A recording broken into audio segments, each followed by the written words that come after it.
To me, pride is a distinct separator between ordinary and extraordinary leaders. Sometimes it's about experience and expertise, but people who take pride in what they do have behaviors and attributes and subsequent actions that separates them. It's hard to teach pride in a workshop, right? I feel pride when I walk on some campuses and when I talk to people. The way people talk about what they do, what their students do, and what their team members do. When I walk in a classroom and I see an instructor talk about what they do in their class, how their class is positioned, how their class is designed, how they deliver education and make sure their students are learning, and what their students have accomplished, that comes from pride.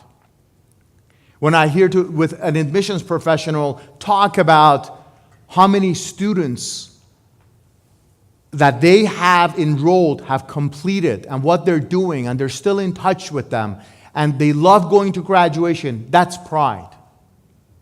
Right? When you talk to student finance, and every time I talk to them, they say, my team packages more files with the highest level of accuracy than any other campus all the time. That's pride.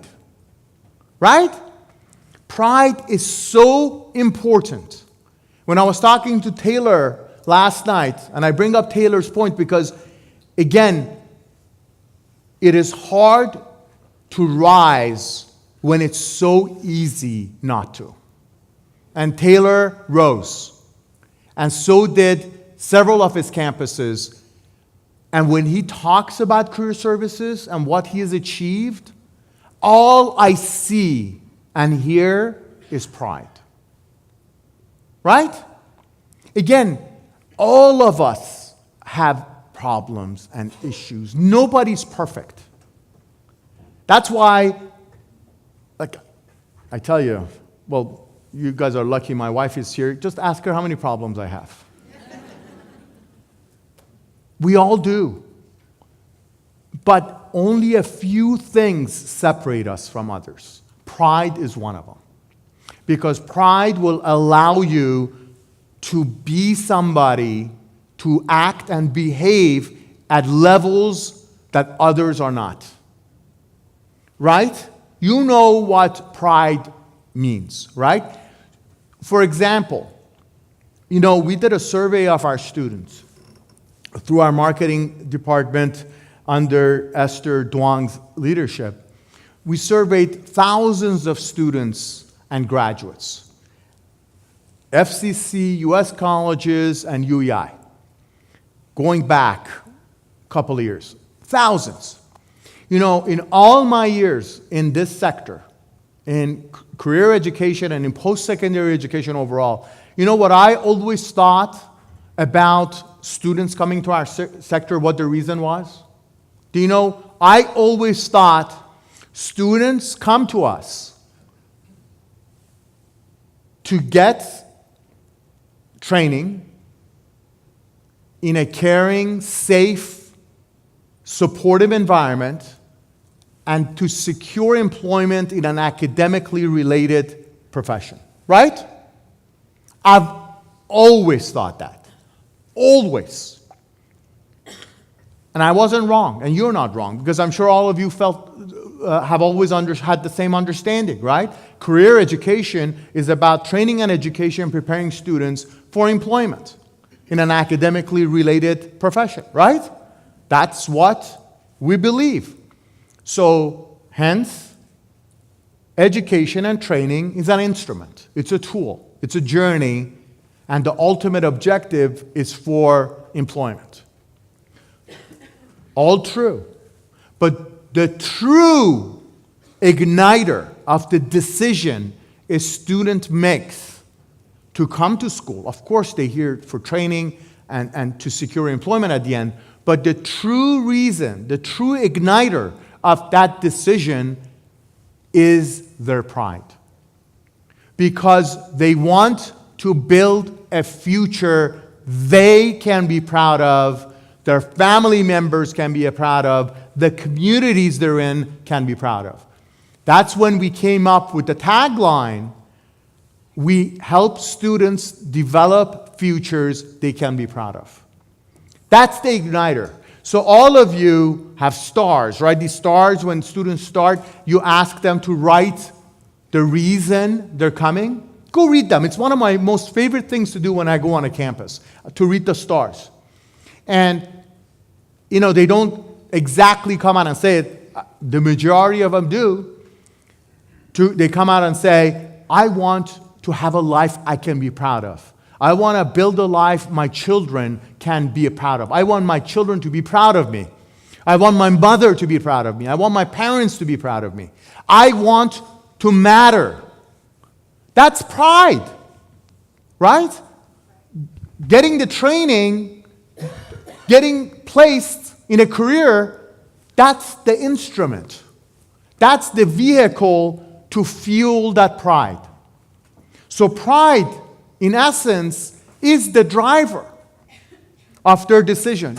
Because let me tell you, it is so much easier for our students not to come to school, to stay home or to do whatever they've been doing. Because the majority of our students are first generation college students. First generation. Right? So it's pride that ignites them to do that. Nothing else. It's pride that allows them to go through the difficulties of their lives to come to school every day. Right?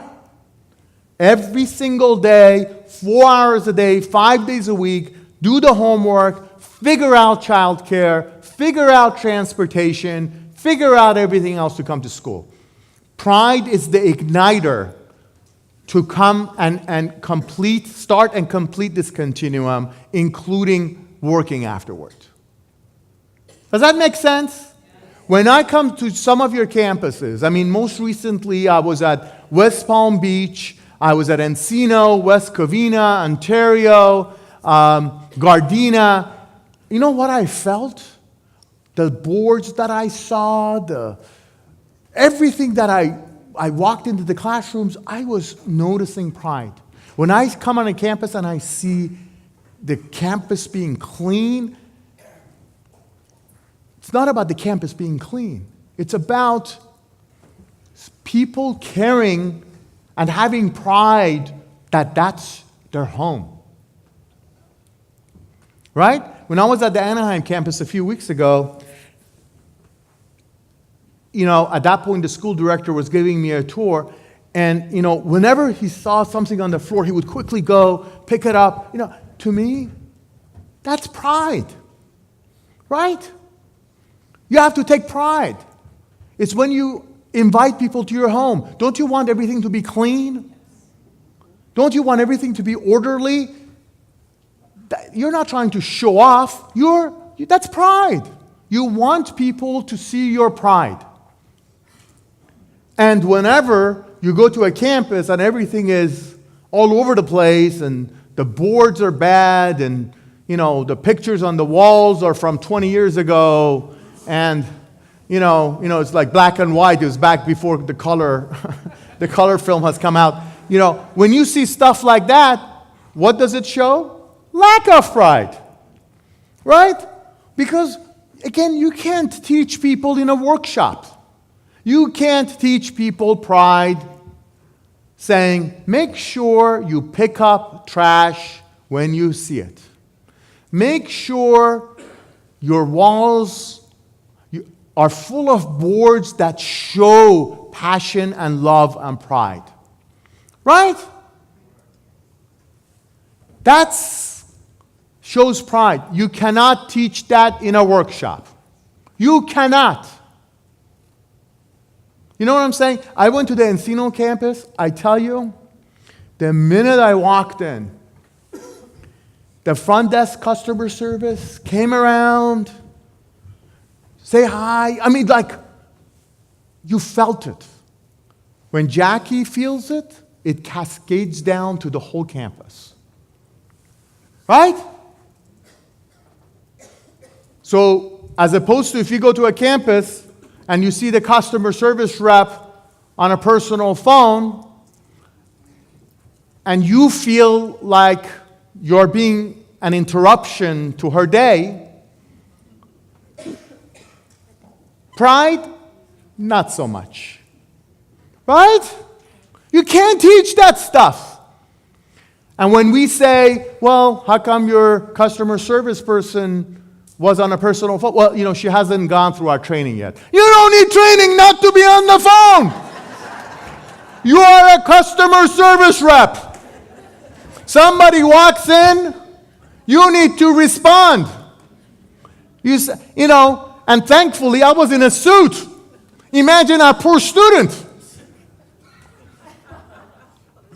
Do you know what that person told me? Excuse me, it'll be a minute. And after a minute, I'm just standing there and I'm thinking, I need to talk about pride a little more. She says, can you sign in? Absolutely, ma'am. I go sign in. Again, I don't care about it. I don't matter. Honestly, I don't matter. Do you know who matters? Our students. Again, obsession with the student. Remember that. That person was not obsessed with students. Right? Far from it. Some things, again, you can teach. We can do values and culture and all that. But certain things, we can train. But if we have to train people with how to be decent, how to have elementary human skills, that's when I bring up the bubble about hiring top talent. Hire talent you can groom and develop. Don't hire people that you can't.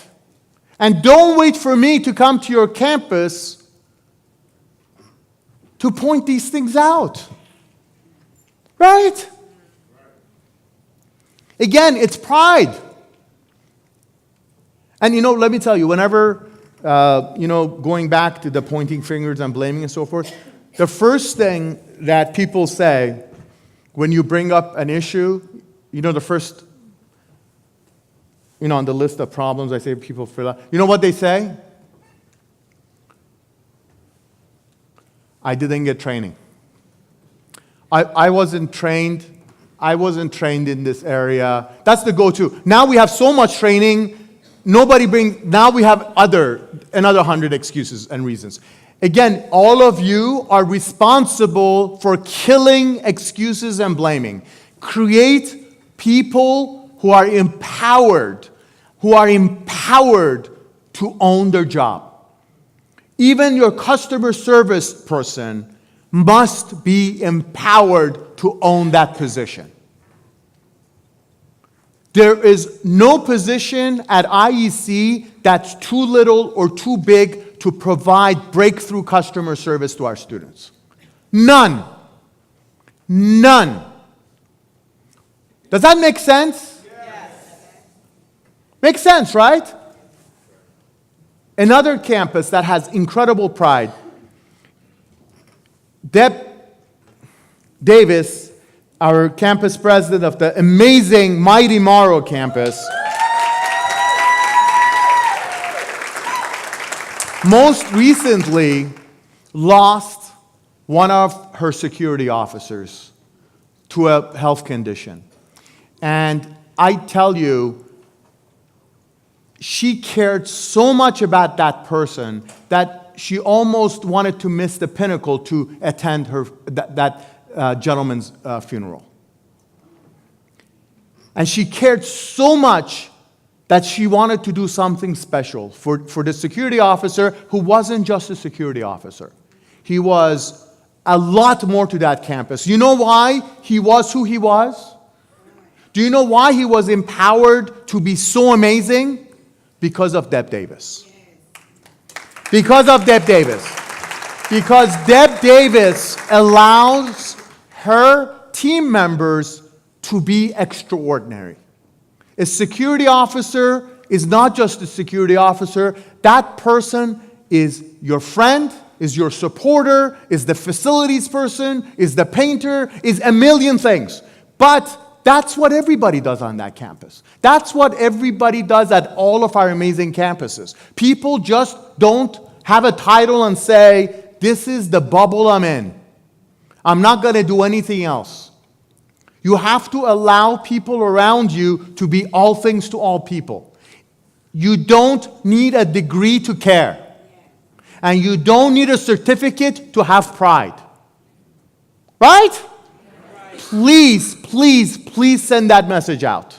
Again, I give you simple examples. The reason I give you examples, extreme examples, like I tell you 99% of our customer service professionals are fantastic. But even 1% is too much. People who ignore people walking in. Right? And of course, that customer service rep, somebody talked to that person and whatever. I get a 3-page email from the customer service rep saying all the reasons why she was on the phone. Again, I help you.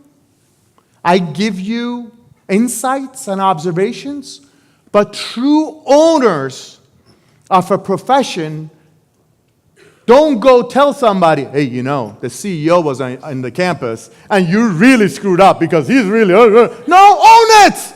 She is your customer service rep. Right? I don't mind you saying, I said this, I said that. I don't mind. I get it all the time. But true owners, take my insight and build yourself and build your campus.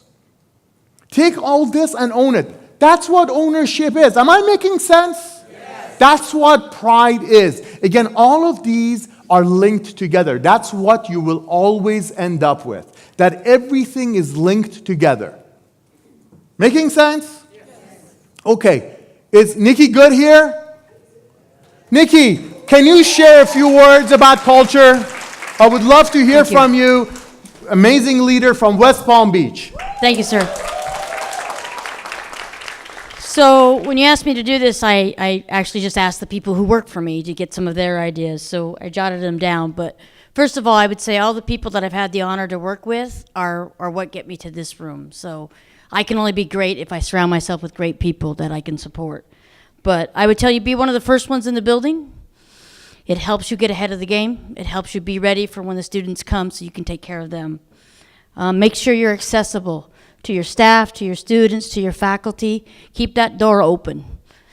I know there's conference calls and all that, but keep that door open. Create a culture where we never give up on the student, even when they give up. Don't manage in a way that just works good for you. Manage in what gets the best out of the person that they need for them to be the best, because the best version of them will make you great. Always train your people. That investment in training is the best return on investment you'll ever get. Never settle. I have a quote. Michael knows it. The longer you settle, the longer you suffer. Spend every dollar. This one's for Sanjay. Spend every dollar like it came out of your bank account. Mine. And yes, I beat Baco last month, just saying. Make decisions for the staff and for the faculty that you would want made if it was your family member. Always learn from others, shamelessly steal every good idea you can, and don't hesitate to reach out to people that can help you. Don't be above doing anything. I don't care if that's mopping a floor or fixing a toilet. Don't be above it. Follow the process consistently. After you follow the process consistently, then you can recommend improvements if you need to, but first follow the process. We've all worked for other organizations possibly before we came to IEC. Give up the X. They're not here.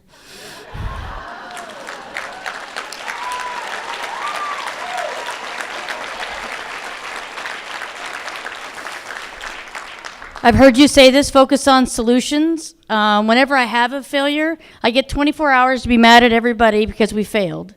But then I have to look at myself and say, what report should I have run? What questions should I have asked? What meeting should I have done? What could we have done that would have given us a better solution? Because I have to learn from that failure so it doesn't happen again. Be competitive. Michael, if we're not first, we're last. Thank your staff and your faculty for their help. Thank the people at Irvine Support that help you. Make sure you're there to help them when they need help. That means responding to Fardad's email quickly, by the way. And lastly, it's kind of my thing, ODM, one team, one mission. Every department is important. We don't win unless we get every department to win. Awesome. Awesome. You know, everything Nikki says and Jackie said so far and Jim said, you go to their campuses, you see it, you feel it.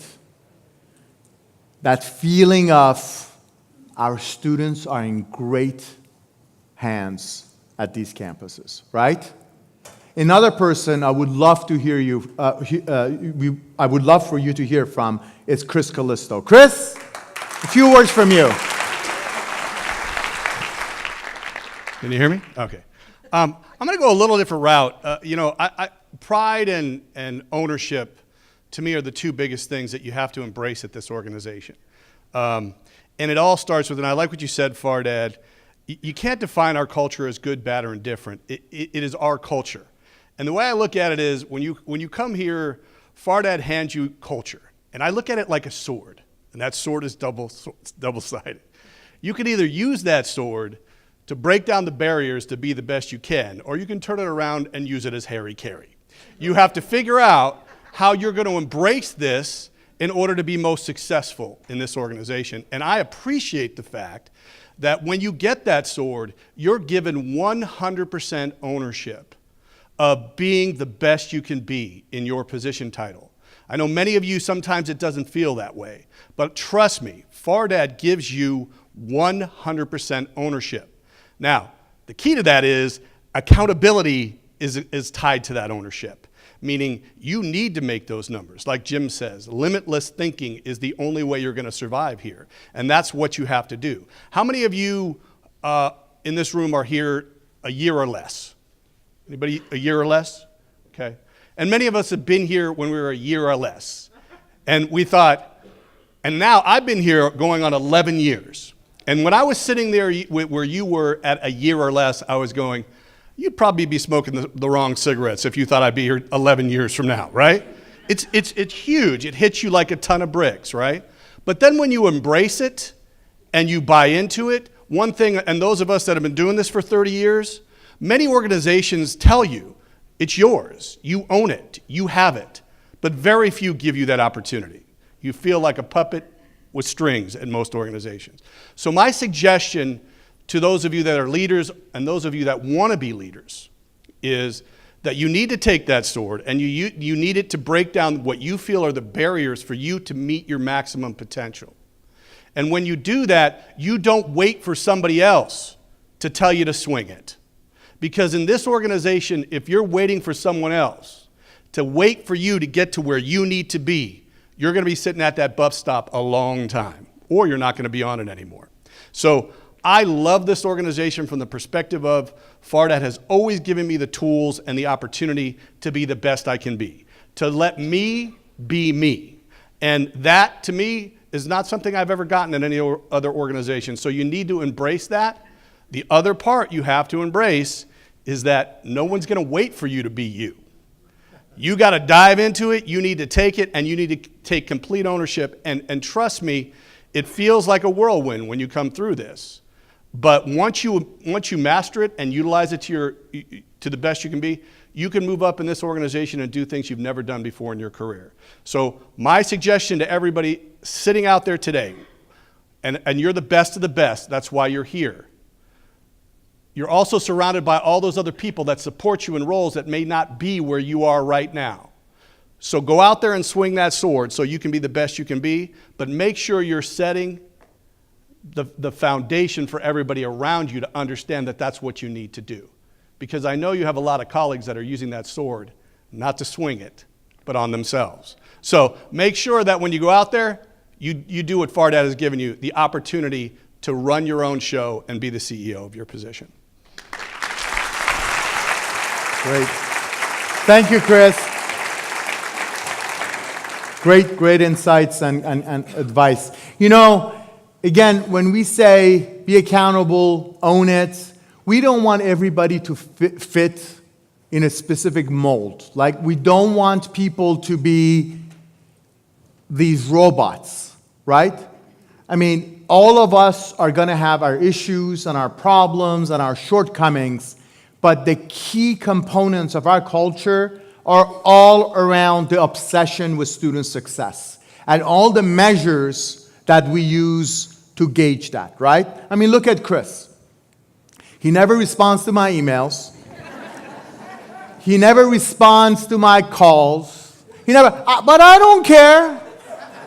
As long as he serves our students, as long as Bakersfield has amazing record, demonstrated record of success with students, that's all I care about. I want all of us to be different. We are the most diverse organization out there. The most diverse. We truly, you know how a lot of colleges and universities have all these affirmative action, you need to have this percentage, this percentage, that, this percentage, that. I asked our HR department as well as our registrars to give me ethnic makeup of all of our colleagues. We don't have, I mean, honestly, you can ask anybody here. We don't care about any of that stuff. We care about who is best at serving our students. And you know what I found out when I looked at the ethnic makeup of our students and our colleagues? Perfect representation of the communities we serve, without us being deliberate. Right? We don't have a special program for that. That means that we don't care about that stuff. We care about students and student success. That's the most important thing. That's how you're going to be measured. You're not going to be measured on 1,000 things that don't matter. I don't care about that.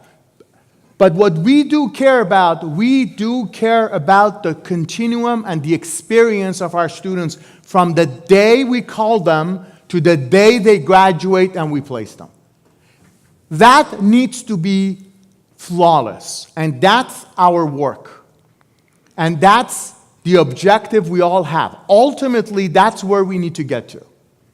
We need one standard of excellence from A to Z. And we have a lot of work ahead of us.